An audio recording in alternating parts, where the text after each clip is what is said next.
प्यारे दर्शकों, नमो नमः है। आज हम कक्षा 7 की रुचिरा पुस्तक के 5वें पाठ को पढ़ रहे हैं, जिसका नाम है पंडिता रमाबाई। पंडिता रमाबाई के जीवन पर आधारित इस पाठ को शुरू करने से पहले आपसे रिक्वेस्ट है कि यदि आपने चैनल को सब्सक्राइब नहीं किया है तो चैनल को सब्सक्राइब अवश्य कर दें। आइए पाठ शुरू करते हैं। स्त्री शिक्षा क्षेत्रे अग्रगण्या पंडिता रमाबाई अष्टपञ्चाशदधिक अष्टादशशतं तमे ख्रीष्टाब्दे जन्म अलभत। स्त्री शिक्षा क्षेत्र, स्त्री शिक्षा के क्षेत्र में अग्रगण्या सबसे आगे गिनी जाने वाली पंडिता रमाबाई ने 1858 तमे ख्रीष्टाब्दे 1858 ईस्वी में जन्म लिया। पंडिता रमाबाई का जन्म 1858 ईस्वी में हुआ। इसको संस्कृत में कैसे बोलते हैं 1858 को? अष्टपञ्चाशदधिक अष्टादशशतम्, बस इतना बोलना है। तस्य पिता अनंत शास्त्री डोंगरे, माता च लक्ष्मीबाई आस्ताम। तस्याः पिता, उसके पिता अनंत शास्त्री डोंगरे थे और माता लक्ष्मीबाई थी। उसकी माता और पिता का नाम क्या क्या है देखिए। अनंत शास्त्री डोंगरे पिता का नाम है और माता का नाम है लक्ष्मीबाई। तस्मिन् काले स्त्री शिक्षायाः स्थितिः चिंतनीया आसीत्। तस्मिन् काले स्त्री शिक्षायाः स्थिति चिंतनीया आसीत्। उस समय, तस्मिन् काले मतलब उस समय, स्त्री शिक्षायाः स्थिति, स्त्री शिक्षा की दशा, चिंतनीय आसीत् सोचनीय थी, यानी विचारणीय थी, विचार करने योग्य थी, यानी खराब स्थिति थी। स्त्रीणां कृते संस्कृत शिक्षणं प्रायः प्रचलितं नासीत्। स्त्रियों के लिए संस्कृत शिक्षण उस समय प्रचलित नहीं था। किंतु डोंगरे रूढ़िबद्धां धारणां परित्यज्य स्वपत्नीं संस्कृतम् अध्यापयत्। किंतु डोंगरे ने, अनंत शास्त्री डोंगरे ने रूढ़िबद्धां धारणां परित्यज्य, रूढ़िबद्ध यानी परंपरागत जो धारणा थी उस धारणा को त्याग करके, परित्यज्य यानी त्याग करके, स्वपत्नीं संस्कृतम् अध्यापयत्, अपनी पत्नी को संस्कृत पढ़ाई। एतदर्थम, इसके लिए, सह समाजस्य प्रताड़नाम अपि असहत, इसके लिए उसने समाज की प्रताड़ना को भी सहन किया। प्रताड़ना मतलब प्रताड़ित हुआ वह समाज के द्वारा भी। अनंतरम रमा अपि स्वमातु संस्कृत शिक्षा प्राप्तवती। अनंतरम उसके बाद रमा भी अपनी माता से संस्कृत शिक्षा को प्राप्त किया, यानी रमा ने भी संस्कृत शिक्षा को अपनी माँ से प्राप्त किया। कालक्रमेण रमायाः पिता विपन्नः संजातः। कालक्रमेण समय के परिवर्तन के अनुसार, कालक्रम के अनुसार रमा के पिता विपन्न है, निर्धन हो गए, संजात यानी हो गए।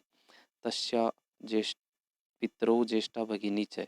तस्या पितरौ उसके माता पिता, पितरौ यानी माता पिता, ज्येष्ठा भगिनी और बड़ी बहन, दुर्भिक्ष पीड़िता दिवंगता, दुर्भिक्ष पीड़ित होकर के, यानी अकाल से पीड़ित होकर के, उस समय ड्रॉट पड़ा था, अकाल पड़ा था, उससे पीड़ित होकर के दिवंगता यानी मृत्यु को प्राप्त हो गए।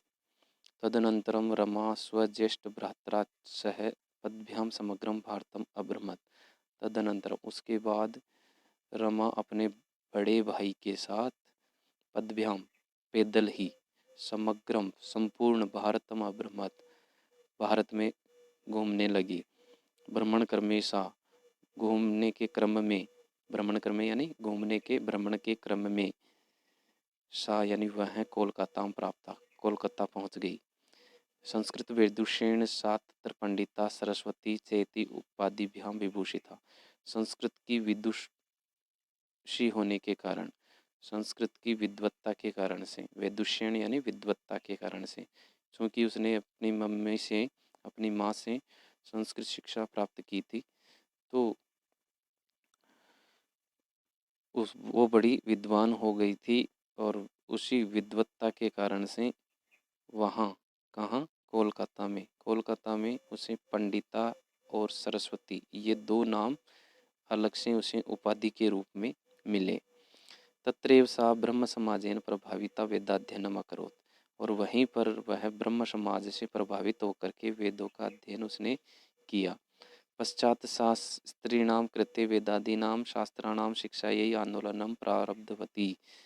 पश्चात सा, उसके बाद उसने स्त्रियों के लिए कृत्य यानी के लिए वेदादि नाम शास्त्राणाम, वेद आदि शास्त्रों के लिए, वेदादि शास्त्रों की शिक्षा, यही शिक्षा के लिए आंदोलनम प्रारब्धवती, आंदोलन शुरू किया। उसने वेदों की पढ़ाई के लिए आंदोलन शुरू किया। आगे है अशीति अधिक अष्टादशतमे ख्रीष्टाब्दे सा विपिन बिहारी दासेन सह बांकीपुर न्यायालय विवाहम अकरोत्, यानी 1880 ईस्वी में उसने विपिन बिहारी दास के साथ बांकीपुर न्यायालय में विवाह किया।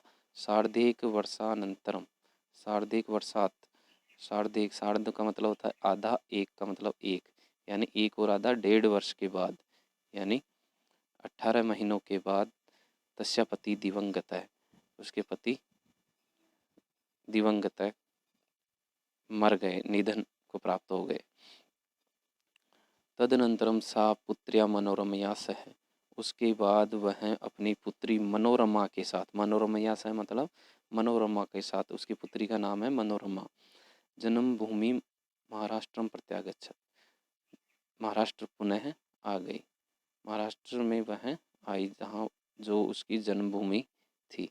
नारीणाम सम्मानाय शिक्षा यही च सा स्वकीयम जीवनम अर्पितवती, नारियों की यानी महिलाओं के सम्मान के लिए और शिक्षा के लिए उसने अपना जीवन अर्पित कर दिया। हंटर शिक्षा आयोग से समक्षम नारी शिक्षा विषये सा स्वमतम प्रस्तुतवती, हंटर शिक्षा आयोग, ये हंटर शिक्षा आयोग था, उसमें उसने नारी शिक्षा के लिए यानी महिला वुमेन एजुकेशन के लिए उसने अपने मत प्रस्तुत किए थे, उसने अपनी राय दी थी। सा उच्च शिक्षार्थम इंग्लैंड देशम गतवती, वह हाई एजुकेशन के लिए इंग्लैंड देश गई। तत्र ईसाई धर्मस्य स्त्री विषय कई उत्तम विचार प्रभाविता जाता, और वहाँ ईसाई धर्म के स्त्री विषय से संबंधित उत्तम विचारों से वह प्रभावित हो गई, यानी स्त्रियों के प्रति ईसाई धर्म के क्या विचार हैं उनसे वह प्रभावित हुई। इंग्लैंड देशात रमाबाई अमेरिका देशम आगच्छत, इंग्लैंड देश से रमाबाई अमेरिका देशम आगच्छत, अमेरिका गई। तत्र सा भारतस्य विधवा स्त्रीणाम सहायतार्थम अर्थसंचयम अकरोत्, और तत्र सा वहाँ पर उसने भारत की विधवा स्त्रियों के लिए अर्थसंचयम, अर्थसंचय मतलब धन संग्रह किया।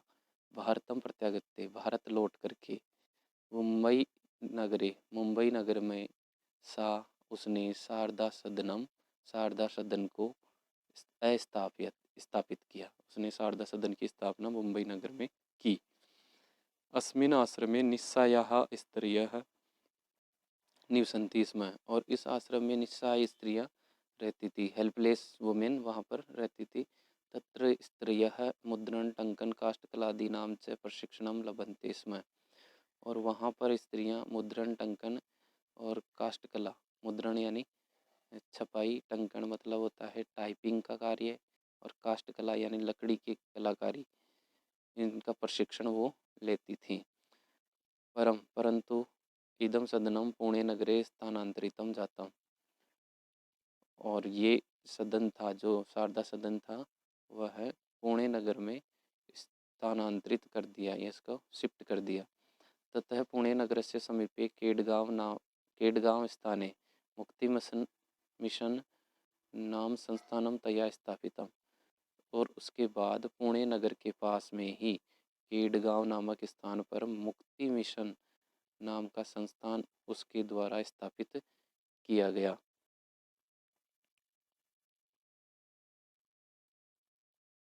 अत्र अधुनापि निराश्रिताः स्त्रियः ससम्मानं जीवनं यापयन्ति, और यहाँ पर आज भी निराश्रिताः स्त्रियः, निराश्रिता यानी जो दूसरे पर डिपेंडेंट नहीं है, ऐसी स्त्रियां ससम्मान अपना जीवन यापन करती हैं मुक्ति मिशन में। फिर है देखो 1922 तमे ख्रीष्टाब्दे रमाबाई महोदया निधनम अभवत्, 1922 ईस्वी में रमाबाई महोदया का निधन हो गया, उनको मृत्यु ने कवलित कर लिया। सा देश विदेशानाम अनेकासु भाषासु निपुणा आसीत, वह देश विदेश की अनेक भाषाओं में निपुण हो गई थी। समाज सेवा या अतिरिक्तम, समाज सेवा के अतिरिक्त लेखन क्षेत्रे अपि तस्याः महत्वपूर्णम अवदानम अस्ति। समाज सेवा के अतिरिक्त लेखन के क्षेत्र में भी, राइटिंग के क्षेत्र में भी उसका महत्वपूर्ण योगदान था। स्त्री धर्म नीति हाई कास्ट हिंदू विमेन इति तस्य प्रसिद्धम रचनाद्वयं वर्तते। स्त्री धर्म नीति और हाई कास्ट हिंदू वुमेन, ये दो उसकी पुस्तकों के नाम हैं। ये प्रसिद्ध पुस्तकें उसकी हुई हैं। इसके बाद पाठ के शब्दार्थ आते हैं। शब्दार्थ आप वीडियो को पॉज करके लिख सकते हैं और ये देख लीजिए आप एक बार।